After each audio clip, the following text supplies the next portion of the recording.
Good morning student.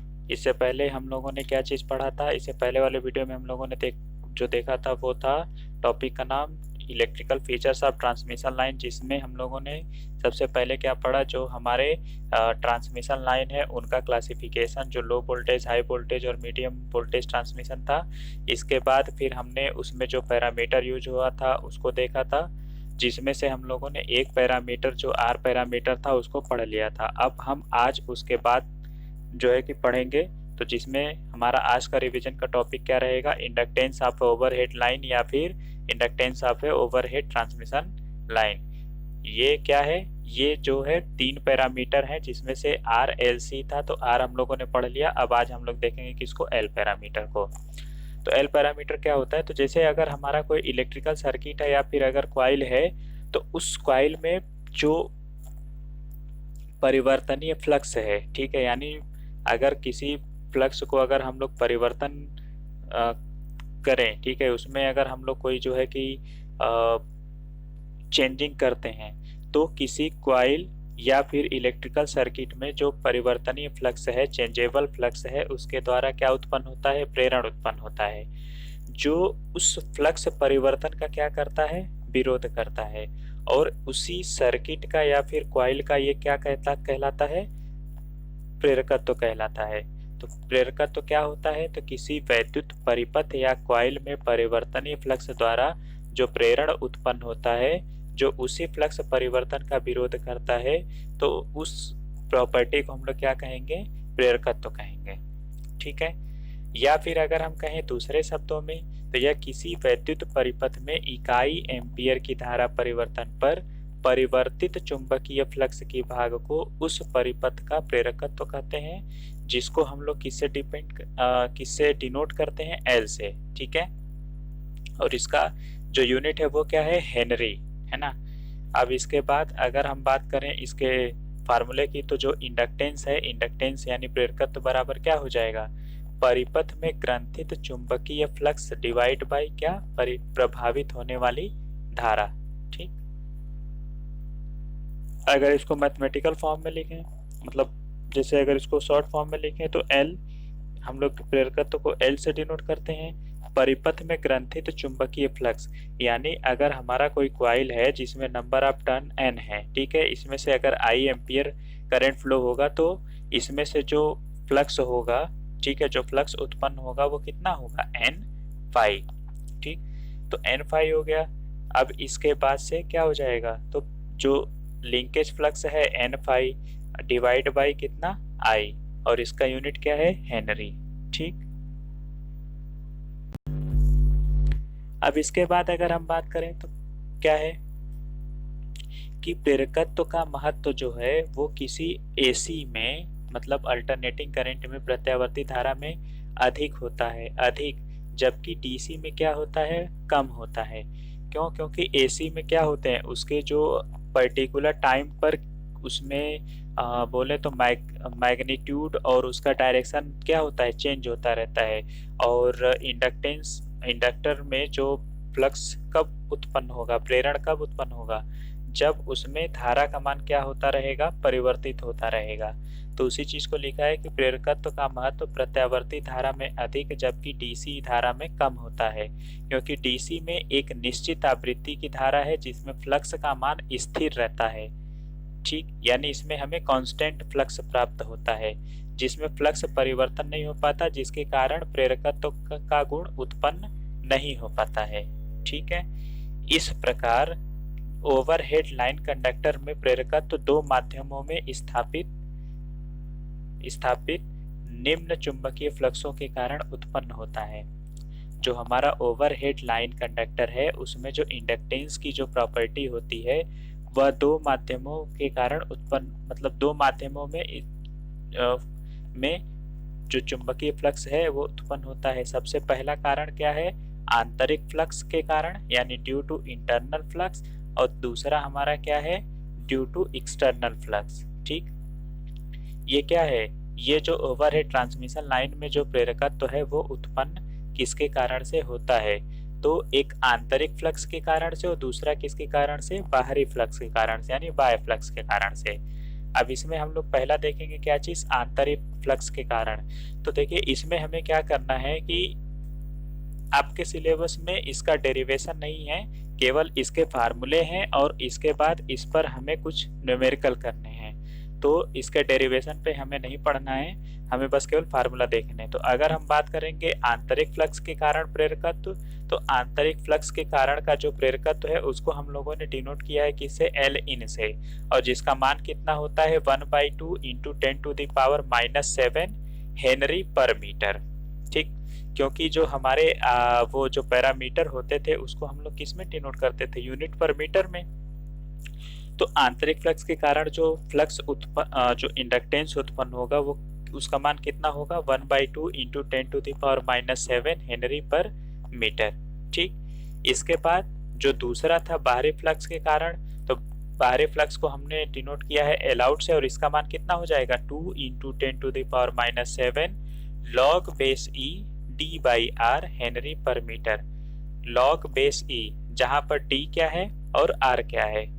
तो देखिए D जो है चालकों के बीच की दूरी है और आर हमारा क्या है, जो कंडक्टर है उसका रेडियस। ठीक, अब अगर यही हम बात करें प्रति चालक प्रेरकत्व की, ठीक है, तो जो अगर हमारा कोई कंडक्टर है तो एक तो इसके इंटरनल फ्लक्स के कारण से इंडक्टेंस उत्पन्न हुआ है, दूसरा उसके बाह्य फ्लक्स के कारण से उत्पन्न हुआ है। तो अगर हम हर एक चालक की बात करते हैं तो टोटल फ्लक्स कितना हो जाएगा, टोटल इंडक्टेंस कितना हो जाएगा।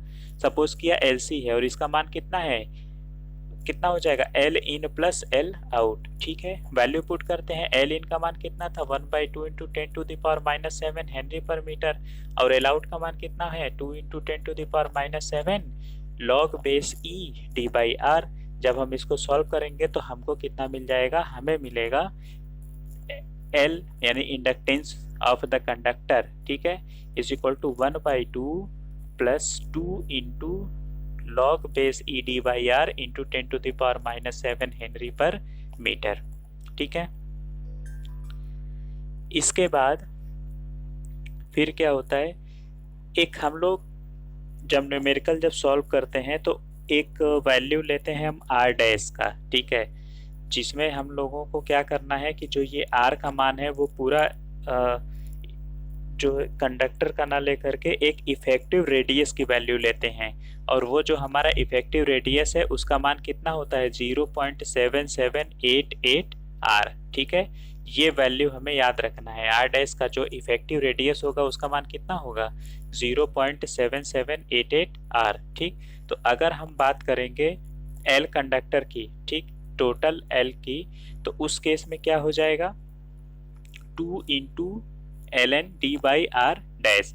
जो यहाँ पर ये सब चीज़ें थी, जब हम लोगों ने इसको और ये सब चीज़ों को जब सॉल्व किया तो हमें जो एल कंडक्टर मिलेगा तो उस केस में टोटल इंडक्टेंस कितना हो जाएगा 2 into ln D by R dash, जहाँ ln क्या है लॉग बेस ई। ठीक, अब बात करते हैं लूप इंडक्टेंस की। तो देखिए लूप इंडक्टेंस क्या होता है, लूप से हमें समझ में आता है कि उसके लिए क्या चाहिए, एक तो चाहिए नहीं, दो कंडक्टर चाहिए। ठीक है, तो लूप इंडक्टेंस का मतलब क्या हो गया कि जो हमारा एक कंडक्टर का आया है उसमें हम 2 से मल्टीप्लाई कर देंगे तो ये कितना हो जाएगा 2 इंटू LC, ये किसके लिए आ जाएगा, लूप इंडक्टेंस का हो जाएगा। ठीक है, मुझे उम्मीद है कि समझ में आया होगा। अब इसके बाद नेक्स्ट जो हेडिंग है वो क्या है, inductance of A three phase overhead line conductor. ये जो था इससे पहले हम लोगों ने केवल सिंगल फेज का देखा था, अब हम लोग किसको देखेंगे, अब 3 फेज का देखेंगे। इसमें इसमें जो है कि 2-3 कंडीशन हो सकती है। पहला कब, जब चालक के बीच की दूरी समान होगी, और दूसरा कब होगा जब चालक के बीच की दूरी असमान होगी। ठीक, तो जिसमें से हम पहला क्या देखेंगे, जब चालक के बीच की दूरी क्या हो, समान हो। तो इस केस में क्या होता है कि जब कोई 3 फेज लाइन कंडक्टर है तो उस लाइन कंडक्टर के बीच की दूरी जो d हो, हम सपोज किया अगर वो समान होगा तो वो किसके बराबर होगा, तो L3 फेज, यानी जो 3 फेज का इंडक्टेंस होगा वो सिंगल फेज के इंडक्टेंस के बराबर होगा। और कितना होगा, L3 phase is equal to क्या होता है 1/2 plus 2 into log base e D by R into 10⁻⁷ henry per metre. जब हम इसको सॉल्व करेंगे तो हमें कितना मिलेगा, हमें मिलेगा L three phase is equal to 1/2 plus 4.6 कहाँ से आया, इस लॉग बेस ई को हमने लॉग बेस 10 में चेंज किया, तो 4.6 log base 10 D by R into 10⁻⁻7 henry per metre, और इसी को हम क्या कह सकते हैं, एल सिंगल फेज। ठीक है, और एल सिंगल फेज यानी inductance of a single phase यानी लूप इंडक्टेंस। ठीक, हमसे क्वेश्चन क्या पूछेगा, अगर कंडक्टर का पूछेगा तो कंडक्टर वाले केस में हम चाहें तो यहाँ से निकाल करके 2 से डिवाइड कर देंगे तो वो चीज़ निकल जाएगा। हमसे पूछ सकता है लूप इंडक्टेंस, तो लूप इंडक्टेंस का भी फार्मूला यही होगा। हमसे पूछ सकता है सिंगल फेज का इंडक्टेंस, तो यही फार्मूला होगा। हमसे पूछेगा कि 3 फेज का इंडक्टेंस निकालना है जब चालकों के बीच की दूरी क्या हो, समान हो, तो भी यही फार्मूला हम लोग यूज करेंगे। ठीक है, इसके बाद जो दूसरा है, जब चालकों के बीच की दूरी असमान हो। ठीक है, तो जब चालक के बीच की दूरी असमान होगी तो उस केस में क्या होगा, तो 3 फेज लाइन में कंडक्टर के बीच की दूरी क्रमशः, अब जैसे अब हमारे पास ये 3 कंडक्टर हैं, इसके बीच को हमने जैसे 1 2 3 है तो इसके बीच का D12 ले लिया। इसको थोड़ा और सही से बनाते हैं। 3 कंडक्टर है तो एक इधर कंडक्टर, फिर ये कंडक्टर हो गया, फिर ये कंडक्टर हो गया, तो पहला हो गया, ये दूसरा हो गया, ये तीसरा हो गया। तो पहले और दूसरे के बीच में दूरी कितना है, D12 होगा। ठीक है, दूसरे और तीसरे के बीच में कितना होगा, D23 होगा, और पहले और तीसरे के बीच में कितना होगा, D13 हो जाएगा। ठीक है, तो ये जो है कि क्या है, ये इनकी दूरी अलग अलग है। D12 की वैल्यू अलग होगी, D23 की वैल्यू अलग होगी, D13 की वैल्यू अलग होगी। उसी चीज़ को है कि जब चालक की दूरी असमान होगी तो उस केस में सबसे पहले हम एक डिस्टेंस निकालेंगे जिसका मान कितना होता है, D is equal to cube root of D12 D23 into D31। ठीक, D की वैल्यू निकल गई और कुछ नहीं करना है, जो ऊपर हमें फार्मूला था उसी में D जो जहाँ पे D रख रहे थे उसकी जगह पे ये वाला वैल्यू रखेंगे। तो अगर हम 3 फेज की बात करें तो कितना हो जाएगा, 1/2 plus 2 ln d by R into 10⁻⁻7 henry per metre. जब हम इसको सॉल्व करेंगे तो L 3 phase is equal to कितना, 1/2 plus 4.6 into log base 10, ln को चेंज किया बेस 10 में, तो log base 10 d by R into 10⁻⁻7 henry per metre. ठीक, ये इसका जो है कि क्या है, एक नोटेशन है, हम लोग कैसे कंडक्टर को दिखाते हैं। ठीक, अब हम बात करते हैं इससे रिलेटेड न्यूमेरिकल की।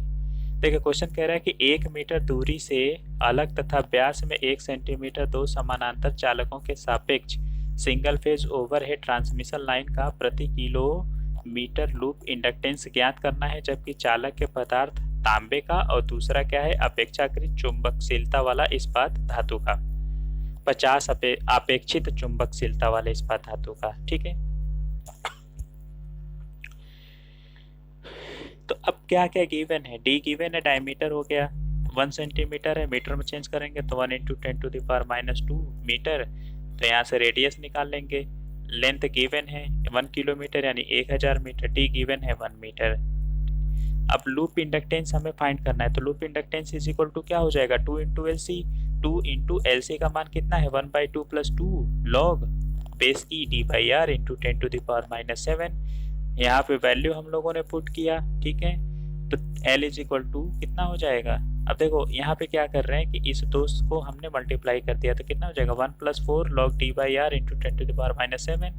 जब ठीक वैल्यू पुट कर रहे हैं तो यहाँ पे है 1, ये हो जाएगा 1 इंटू सॉरी 1 प्लस 4 लॉग हो गया, D की जगह पे कितना है 10 का स्क्वायर, R की जगह पे 0.5 इंटू 10⁻⁻7। जब ये सब वैल्यू को हम लोग सॉल्व करेंगे तो हमें L का मान कितना मिलेगा, जो हमें L का मान मिलेगा वो मिलेगा L is equal to 2.219, L is equal to 2.219 milli henry per metre. ठीक है, इसके बाद दूसरा क्या है,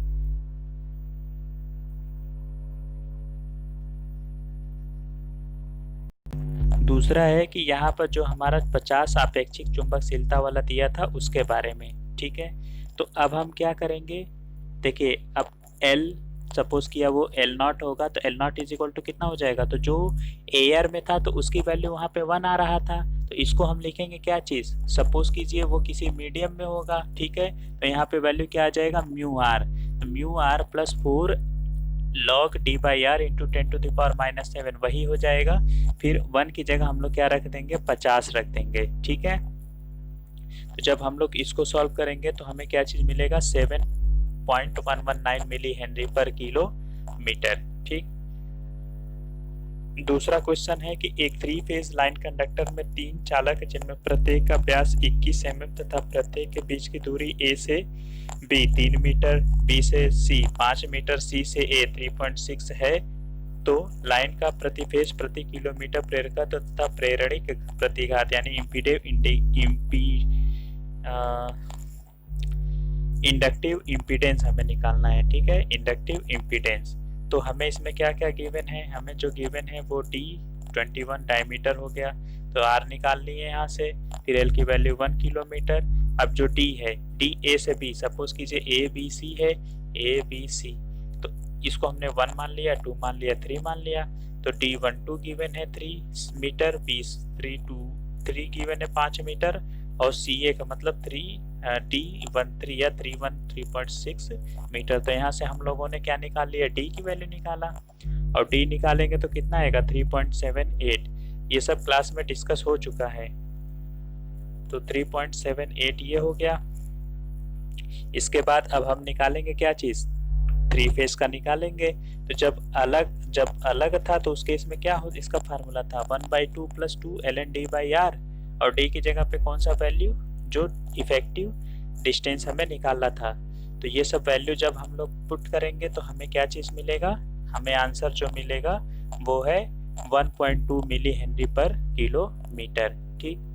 अब नेक्स्ट हमारा क्या है, सिग्निफिकेंस ऑफ इंडक्टेंस, यानी लाइन प्राचल जो इंडक्टेंस है उसका क्या महत्व है। तो देखिए इम्पीडेंस के कारण जो है बहुत सारे फैक्टर होते हैं, कौन सा, जिसमें से पहला है कि इंडक्टेंस के प्रभाव से लाइन में वोल्टेज ड्रॉप बढ़ता है। तो इंडक्टेंस अगर बढ़ेगा तो उसके कारण इम्पीडेंस बढ़ेगा, और इम्पीडेंस के कारण से वोल्टेज ड्रॉप बढ़ेगा। फिर क्या है कि इंडक्टेंस के कारण लाइन का पावर फैक्टर घटता है, ठीक है, इंडक्टेंस के कारण पावर फैक्टर क्या होगा, घटेगा, और कैपेसिटी और रेजिस्टेंस के कारण से पावर फैक्टर क्या होता है, बढ़ता है, ठीक है। तो इम्पीडेंस के कारण से जो पावर फैक्टर होगा वो क्या होगा, घटेगा, ठीक। फिर इसके बाद क्या था, इंडक्टेंस के कारण लाइन का वोल्टेज रेगुलेशन पॉजिटिव रहता है, ठीक है ये, और कैपेसिटेंस के कारण से जो लाइन वोल्टेज का रेगुलेशन होगा वो क्या होगा, लगभग निगेटिव रहता है, ठीक है। फिर जो चौथा है वो क्या है, प्रेरकत्व के कारण लाइन का इम्पीडेंस बढ़ता है, ठीक है, इम्पीडेंस क्या होगा, बढ़ेगा। इसके बाद फिर क्या है कि इंडक्टेंस के कारण लाइन के सेंडिंग एंड की अपेक्षा रिसीविंग एंड पर कम वोल्टेज प्राप्त होगा, ठीक है। फिर नेक्स्ट क्या है कि इंडक्टेंस के प्रभाव से पावर फैक्टर लैगिंग हो जाता है, इंडक्टेंस के प्रभाव से पावर फैक्टर क्या हो जाता है, लैगिंग हो जाता है। तो ये हमारा क्या था, उसका सिग्निफिकेंस था। अब हम लोग कल के लेक्चर में देखेंगे क्या चीज़, कैपेसिटेंस वाला। तो आज के लिए बस इतना ही, ओके, थैंक यू।